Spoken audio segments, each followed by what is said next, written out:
CPM-ന്റെ പുതിയ സ്ഥാനാർത്ഥി ഉടനെ റിനി ആൻഡ് ജോർജ് ആയിരിക്കുമെന്ന് പറയുകയാണ് ഇവിടെ ചെയ്യുന്നത്.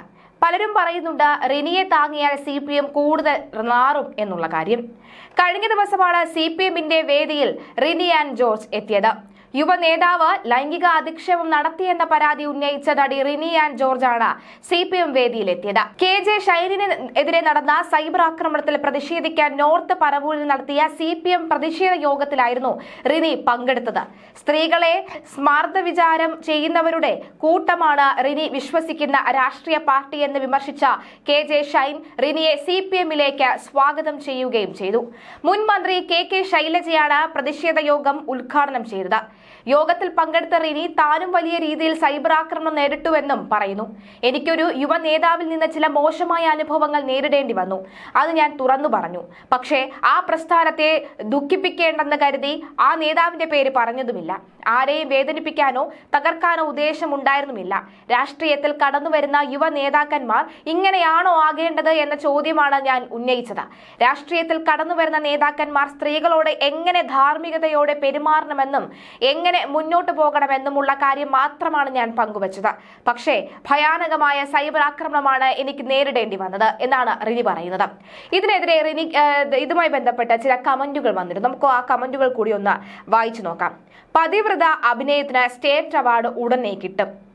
എന്തായാലും ഒരു പ്രശ്നവുമില്ലാത്ത ഒരു വേദിയിൽ എത്തിയല്ലോ, രക്ഷപ്പെട്ടു. റിനിയെ പോലെയുള്ളവർക്ക് ചേക്കേറാനുള്ള ഏക ആശ്രയമാണ് ഈ പാർട്ടി. നിന്നെ ആരും വിശ്വസിക്കുകയില്ല. ഇപ്പോൾ മനസ്സിലായി എല്ലാം എന്തിനു വേണ്ടിയാണ് ഇതൊക്കെ ചെയ്തത് പറഞ്ഞത് എന്ന്. CPM-ൽ നിന്നും പണം വാങ്ങിയിട്ട് ചെയ്തതാണ് എന്ന് ഇപ്പോൾ മനസ്സിലായി. അതിന് നന്ദി എന്ന് പറയുന്നുണ്ട്. പിന്നെ മറ്റൊരു സ്ത്രീയുടെ പേര് വിളിച്ചിട്ട് സെക്കൻഡ് എന്ന് പറഞ്ഞ് അങ്ങനെയൊക്കെ പറയുന്നുണ്ട്. നുണക്കഥകൾ അത്ര പോരാ എന്ന് പറയുന്നവരുണ്ട്. ഇവളെ താങ്ങിയാൽ CPM-ന് കിട്ടാനുള്ള വോട്ട് കൂടി ഇല്ലാതെയാകുമെന്ന് പറയുന്നവരുണ്ട്. ഒന്ന് പോടി, സ്ത്രീകളുടെ അട്ടിപ്പേർ അവകാശം നിങ്ങൾ ഏറ്റെടുത്തോ എന്ന് ചോദിച്ചിട്ട് ചിലർ കമന്റ് ഇടുന്നുണ്ട്. രാഹുലിനെതിരെ ഏതെങ്കിലും വിധത്തിലുള്ള ന്യൂസുകൾ ഇറക്കി ഒതുക്കാൻ കേക്കച്ചൻ സപ്പോർട്ടായിട്ട് കോൺഗ്രസിൽ ആരെങ്കിലും വരുമെന്ന് കേക്കച്ചന്റെ പ്രതീക്ഷ അസ്തമിച്ചു. ഇനി കേക്ക് മോൾക്ക് ഒറ്റയ്ക്ക് രാഹുലിനെതിരെ എന്തെങ്കിലും മൊഴികൾ ചാനലുകളുടെ മുന്നിൽ വിളമ്പി കേക്കച്ചനെ രക്ഷിക്കാൻ പേടിയുമാണ്. അതുകൊണ്ട് CPM-ലേക്ക് ചേക്കേറി സ്വയം സംരക്ഷണം ഒരുക്കി ചാനലുകളിൽ വീണ്ടും രാഹുലിനെ ആക്ഷേപിച്ച് തന്നെ രക്ഷിക്കണമെന്ന് കേക്കച്ചൻ മോളോട് ഉപദേശിച്ചു കാണും. അതാണ് പറവൂരിലേക്ക് മോൾക്ക് ശൈലജ ടീച്ചറുടെ സാന്നിധ്യത്തിൽ കളത്തിൽ ഇറങ്ങിയത്. ഇനി ഇവൾ ചാനലുകളുടെ മുന്നിൽ രാഹുലിനെ ആക്ഷേപിക്കാൻ തുടങ്ങിയാൽ ഒന്നോർത്തോളൂ, ഇത് കേക്കച്ചന്റെ ഉപദേശം മാത്രമായിരിക്കുമെന്ന് പറയുന്നു. കേക്കച്ചൻ എന്ന് പറഞ്ഞത് അല്ലെങ്കിൽ എന്ന് ഉദ്ദേശിച്ചത് ആരെയാണെന്ന് എല്ലാവർക്കും മനസ്സിലായി കാണും. ഇതൊക്കെ കമന്റുകളാണ് വരുന്നത്. ഇലക്ഷൻ ഡ്രാമ തുടങ്ങിക്കഴിഞ്ഞു, ഓരോന്നും ഇറങ്ങിക്കോളും ഓരോ കഥകളും പറഞ്ഞ് എന്ന് പറയുന്നുണ്ട്. ഞാൻ ഇവളുടെ ഒരുപാട് സിനിമയിൽ തിരഞ്ഞു, ഒന്നിൽ പോലും കാണാനും കണ്ടില്ല, ഒന്നിൽ പോലും കണ്ടിട്ടില്ല. ഇനി ഏതെങ്കിലും ഉച്ചപ്പടത്തിൽ തിരയാം എന്നടക്കമുള്ള കാര്യങ്ങളും പറയുന്നുണ്ട്. 2021-ലും 2022-ലും ഓരോ സ്ത്രീകൾ വീതം ഇറങ്ങി CPM-നെ പൊട്ടിക്കാൻ നോക്കി. ഇങ്ങനെ പലതരത്തിലുള്ള ആളുകൾ ഇറങ്ങുന്നു, പൊട്ടിക്കാൻ നോക്കുന്നു. ചുമ്മാ വെറുതെ നിന്നാൽ തന്നെ CPM ഇപ്പോൾ പൊട്ടാറാകുന്ന വക്കിലേക്ക് നിൽക്കുന്നു എന്നാണ് പലരും പറയുന്നത്. എന്തായാലും ഏത് നിമിഷം വേണമെങ്കിലും പൊട്ടാറായ വക്കിൽ നിൽക്കുന്ന CPM-ന്റെ കൈത്താങ്ങാണോ ഇനി റിനി ആൻഡ് ജോർജ് എന്ന് CPM സ്വപ്നം കണ്ടിട്ടുണ്ടെങ്കിൽ അത് 8 നിലയിൽ പൊട്ടുമെന്ന കാര്യത്തിൽ സംശയമില്ലെന്നാണ് പലരും പറയുന്നത്. എന്തായാലും ഈ ഘട്ടത്തിൽ ഇതേ വേദിയിൽ CPM-ന്റെ വേദിയിൽ റിനിയെ CPM-ലേക്ക് സ്വാഗതം ചെയ്യുന്നത് CPM-ന്റെ പുതിയ മാനിഫെസ്റ്റോ ആണോ എന്നടക്കമുള്ള ചോദ്യമുണ്ട്. രാഹുലിനെതിരെ ഏതായാലും രാഹുലിന്റെ സസ്പെൻഷൻ ഒക്കെ തന്നെ മാറി വീണ്ടും പഴയതിനേക്കാൾ കൂടുതൽ ഊർജ്ജസ്വലനായി രാഹുൽ തിരിച്ചു വരാനുള്ള സാധ്യത വളരെ കൂടുതലാണ്. രാഹുലിനെതിരെ നിർത്താനുള്ള ഒരു സ്ഥാനാർത്ഥിയായി റിനിയെ മാറ്റാനുള്ള നീക്കമാണോ പിണറായി വിജയൻ സർക്കാർ നടത്തുന്നത് എന്ന ചോദ്യവുമുണ്ട്. മാത്രമല്ല റിനിയെ നിർത്തിയാൽ ഒരു കുട്ടയ്ക്ക് വോട്ട് ഇങ്ങോട്ടേക്ക് പിടിക്കാം എന്നുള്ള ധാരണയുണ്ടെങ്കിൽ അത് തെറ്റുമോ ഇല്ലയോ എന്നും കണ്ടറിയാം. എന്തായാലും ഇതേ വേദിയിൽ വെച്ച ഷൈൻ അവർ പറഞ്ഞത് രാഹുൽ മാങ്കൂട്ടത്തിനെതിരെ പരാതി നൽകാൻ ഭീഷണിയും ഭയന്നിട്ടാണ് പലരും തയ്യാറായി മുന്നോട്ട് വരാത്തത് എന്നാണ്. അങ്ങനെയെങ്കിൽ അവർ അതേ CPM-ന്റെ വേദിയിൽ വെച്ച് ആഭ്യന്തരമന്ത്രി പിണറായി വിജയനിട്ട് കൊട്ടുകൊടുക്കുകയല്ലേ ചെയ്തത് എന്ന ചോദ്യമാണ് ഉയരുന്നത്.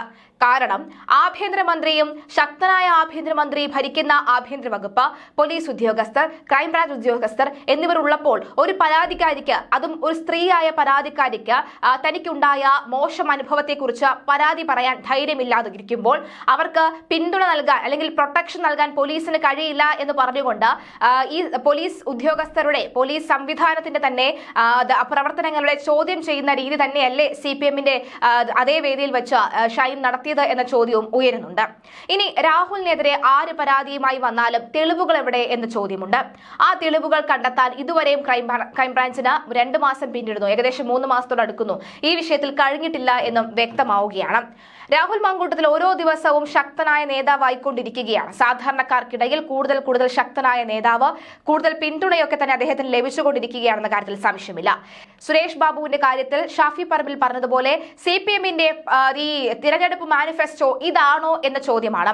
തിരഞ്ഞെടുപ്പ് മാനിഫെസ്റ്റോയുടെ ഭാഗമായിരുന്നോ സുരേഷ് ബാബുവിന്റെ ഷാഫി പറമ്പിലിനെതിരെയുള്ള ആരോപണം എന്ന ചോദ്യം ഷാഫി അന്ന് തന്നെ ചോദിച്ചതാണ്.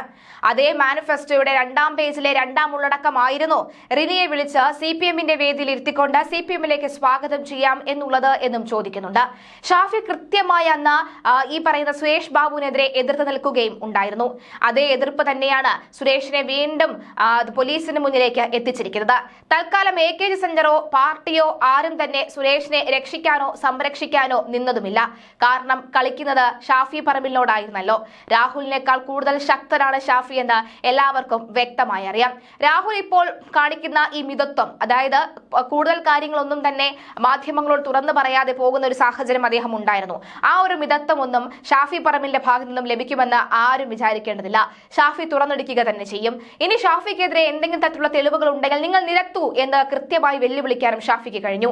ഇതേ രീതിയിൽ രാഹുൽ ആദ്യമേ പറഞ്ഞതാണ്, എന്നെ കൊന്നു തിന്നാൻ തയ്യാറായി നിൽക്കുന്ന ഒരു കൂട്ടം ആഭ്യന്തര വകുപ്പ് അല്ലെങ്കിൽ ഒരു കൂട്ടം ആളുകളാണ് ഈ കേസ് അന്വേഷിക്കുന്നത്. അതുകൊണ്ട് തന്നെ എനിക്കെതിരെ എന്തെങ്കിലും ഒരു ചെറിയ തെളിവുണ്ടെങ്കിൽ പോലും അവർ പുറത്തേക്ക് കൊണ്ടുവരാൻ ഒരു തരത്തിലുമുള്ള മടി കാണിക്കും എന്ന് ഞാൻ കരുതുന്നില്ല. അവർ അന്വേഷിക്കട്ടെ, അവർ കണ്ടെത്തട്ടെ എന്നായിരുന്നു രാഹുലും അന്ന് പറഞ്ഞത്. എന്തായാലും റിനി ഈ വേദിയിൽ എത്തിയപ്പോൾ വലിയ രീതിയിലുള്ളൊരു മീഡിയ അറ്റൻഷനൊക്കെ തന്നെ കിട്ടുമെന്ന് വിചാരിച്ചിരുന്നെങ്കിലും കിട്ടിയിട്ടുണ്ട്. അത് പക്ഷേ പോസിറ്റീവായിട്ടാണോ നെഗറ്റീവായിട്ടാണോ CPM-ലേക്ക് കിട്ടിയിരിക്കുന്നത് എന്ന് മാത്രം അറിയില്ല. എന്തായാലും സ്ത്രീകളുടെ മുഴുവൻ അട്ടിപ്പേർ അവകാശം തൽക്കാലം ഞങ്ങൾ തരാൻ ഉദ്ദേശിക്കുന്നില്ല എന്ന് പലരും സമൂഹ മാധ്യമങ്ങളിൽ കുറിക്കുകയാണ്. എന്താണ് ഇതിൽ നിങ്ങളുടെ അഭിപ്രായം?